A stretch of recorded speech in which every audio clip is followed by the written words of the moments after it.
यह है शीतला माता की प्रमाणिक और पौराणिक कथा। पूजन के बाद अवश्य पढ़ें। शास्त्रीय मान्यता के अनुसार चैत्र कृष्ण पक्ष की अष्टमी, वैशाख, ज्येष्ठ और आषाढ़ महीने के कृष्ण पक्ष की अष्टमी को शीतला अष्टमी पूजन करने का प्रावधान है। इन चारों महीने के 4 दिन का व्रत करने से शीतला जनित बीमारियां से छुटकारा मिलता है। इस पूजन में शीतल जल और बासी भोजन का भोग लगाने का विधान है। श्रद्धालु शीतला अष्टमी का व्रत रखकर माता की भक्ति करके अपने परिवार की रक्षा करने के लिए माता से प्रार्थना करते हैं। इस बार शीतला अष्टमी का व्रत 22 मार्च को रखा जाएगा। ऐसा माना जाता है कि शीतला माता भगवती दुर्गा का ही रूप है। भारतीय उपासना पद्धति जहाँ मनुष्य को आध्यात्मिक रूप से मजबूत करती है, वहीं शारीरिक और मानसिक रोगों को दूर करने का भी इसका उद्देश्य होता है। कहा जाता है कि गर्मी के दिनों में शरीर में अनेक प्रकार के पित्त विकार भी प्रारंभ हो जाते हैं। ऐसी मान्यता है कि शीतला अष्टमी का व्रत रखने से छोटी माता का प्रकोप नहीं होता। शीतला सप्तमी और शीतला अष्टमी व्रत मनुष्य को चेचक के रोगों से बचाने का प्राचीन काल से चला आ रहा व्रत है। आयुर्वेद की भाषा में चेचक का ही नाम शीतला कहा गया है। अतः इस उपासना से शारीरिक शुद्धता, मानसिक पवित्रता और खान पान की सावधानियों का संदेश मिलता है। इस व्रत में अष्टमी के दिन कलश स्थापित कर माता का पूजन किया जाता है तथा प्रार्थना की जाती है कि चेचक, गलघोटू, बड़ी माता, छोटी माता, तीव्र दाह, दर्घयुक्त फोड़े, नेत्र रोग और शीतल जनित सभी प्रकार के दोष शीतला माता की आराधना और पूजा करने से दूर हो जाएं। इस दिन शीतला स्तोत्र का पाठ शीतल जन्नती व्याधि से पीड़ितों के लिए हितकारी है। स्तोत्र में भी स्पष्ट उल्लेख है कि शीतला दिगंबर है, गंधर्व पर आरूढ़ है, सूप, मार्जनी और नीम पत्तों से अलंकृत है। इस अवसर पर शीतला माँ का पाठ करके निरोग रहने के लिए प्रार्थना की जाती है। शीतलाष्टमी कथा। एक बार एक राजा के इकलौते पुत्र को शीतला चेचक निकली। उसी के राज्य में एक काछी पुत्र को भी शीतला निकली हुई थी। काछी परिवार बहुत गरीब था, पर भगवती का उपासक था। वह धार्मिक दृष्टि से जरूरी समझने वाले सभी नियमों को बीमारी के दौरान भी भली भांति निभाता रहा। घर में साफ सफाई का विशेष ख्याल रखा जाता था। नियम से भगवती की पूजा होती थी। नमक खाने पर पाबंदी थी। सब्जी में ना तो छौंक लगता था और ना कोई वस्तु भुनी तली जाती थी। गरम वस्तु में वह स्वयं खाता, ना शीतला वाले लड़के को देता था। ऐसा करने से उसका पुत्र शीघ्र ही ठीक हो गया। उधर जब से राजा के लड़के को शीतला का प्रकोप हुआ था, तब से उसने भगवती के मंडप में सतचंडी का पाठ शुरू करवा रखा था। रोज हवन व बलिदान होते थे।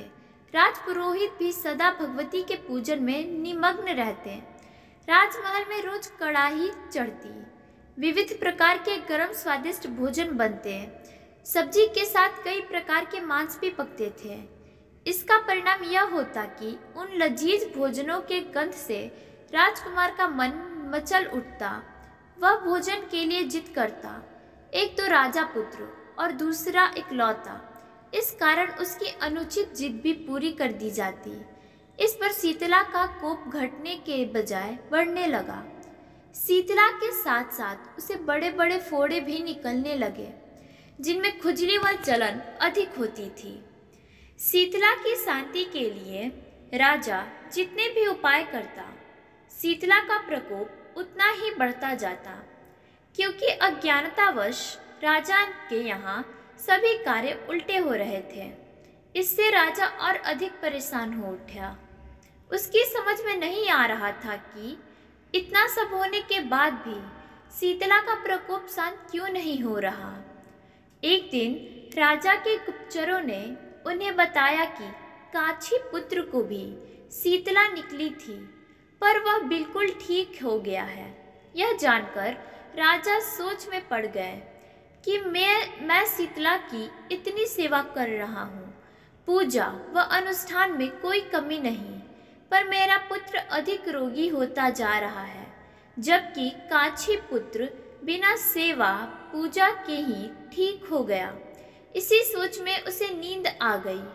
श्वेत वस्त्र धारिणी भगवती ने उसे स्वप्न में दर्शन देकर कहा, हे राजन, मैं तुम्हारी सेवा अर्चना से प्रसन्न हूँ, इसलिए आज भी तुम्हारा पुत्र जीवित है।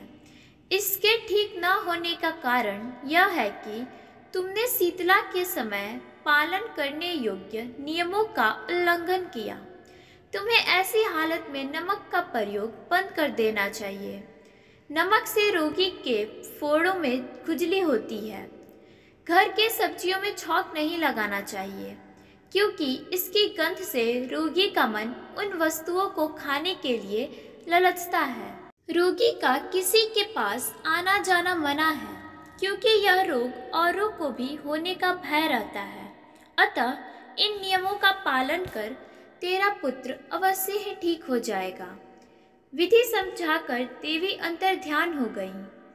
प्रातः से ही राजा ने देवी की आज्ञा अनुसार सभी कार्यों की व्यवस्था कर दी। इससे राजकुमार की सेहत पर अनुकूल प्रभाव पड़ा और वह शीघ्र ही ठीक हो गया। इसी दिन भगवान श्री कृष्ण और माता देवकी का विधिवत पूजन करके मध्यकाल में सात्विक पदार्थों का भोग लगाना चाहिए। ऐसा करने से पुण्य ही नहीं मिलता, बल्कि समस्त दुखों का निवारण भी होता है। शीतला माता की कथा 2। एक गांव में ब्राह्मण दंपति रहते थे। दंपति के 2 बेटे और 2 बहुएं थीं। दोनों बहुओं को लंबे समय के बाद बेटे हुए थे। इतने में शीतला सप्तमी, जहां अष्टमी को पर्व मनाया जाता है, वह इसे अष्टमी पढ़े का पर्व आया। घर में पर्व के अनुसार ठंडा भोजन तैयार किया। दोनों बहुओं के मन में विचार आया कि यदि हम ठंडा भोजन लेंगे तो बीमार होंगे। बेटे भी अभी छोटे हैं। इस कुविचार के कारण दोनों बहुओं ने तो पशुओं के दाने तैयार करने के बर्तन में गुपचुप 2 बाटी तैयार कर ली। सास बहू शीतला की पूजा करके आई। शीतला माता की कथा सुनी।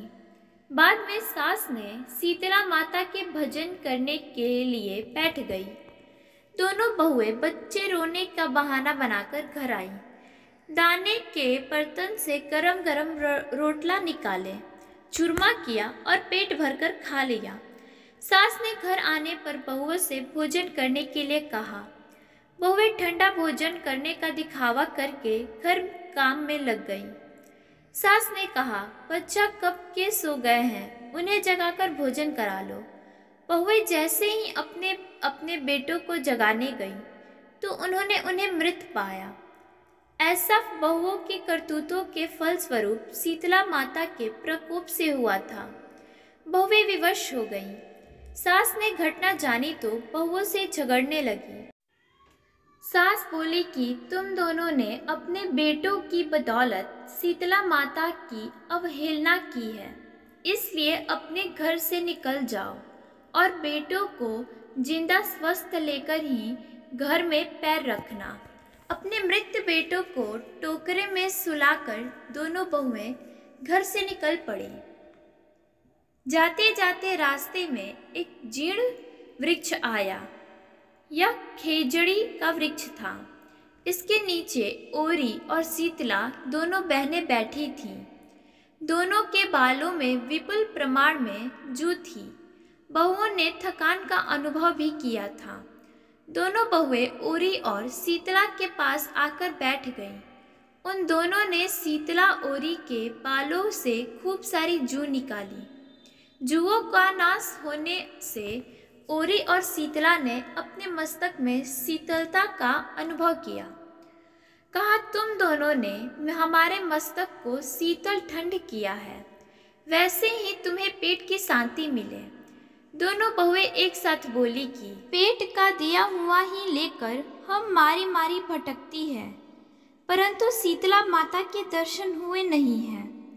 शीतला माता ने कहा कि तुम दोनों पापिनी हो, दुष्ट हो, दुराचारिणी हो, तुम्हारा तो मुंह देखने भी योग्य नहीं है।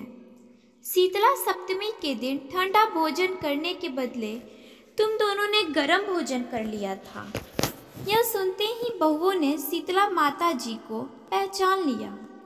देवरानी जेठानी ने दोनों माताओं का वंदन किया, गिड़गिड़ाते हुए कहा कि हम तो भोली भाली हैं, अनजाने में गरम खा लिया था। आपके प्रभाव को हम जानते नहीं थे। आप हम दोनों को क्षमा करें, पुनः ऐसा दुष्कृत्य हम कभी नहीं करेंगे। उनके पश्चाताप भरे वचनों को सुनकर दोनों माताएं प्रसन्न हुई। शीतला माता ने मृत बालकों को जीवित कर दिया। बहुएं तब बच्चों के साथ लेकर आनंद से पुनः गांव लौट आईं। गांव के लोगों ने जाना कि दोनों बहुओं को शीतला माता के साक्षात दर्शन हुए थे। दोनों का धूमधाम से स्वागत करके गांव प्रवेश करवाया। बहुओं ने कहा, हम गांव में शीतला माता के मंदिर का निर्माण कराएंगे। चैत्र महीने में शीतला सप्तमी के दिन मात्र ठंडा खाना ही खाएंगे। शीतला माता ने बहुओं पर जैसी अपनी दृष्टि की वैसी कृपा सब पर करे। श्री शीतला माँ सदा हमें शांति, शीतलता तथा आरोग्य दे। धन्यवाद।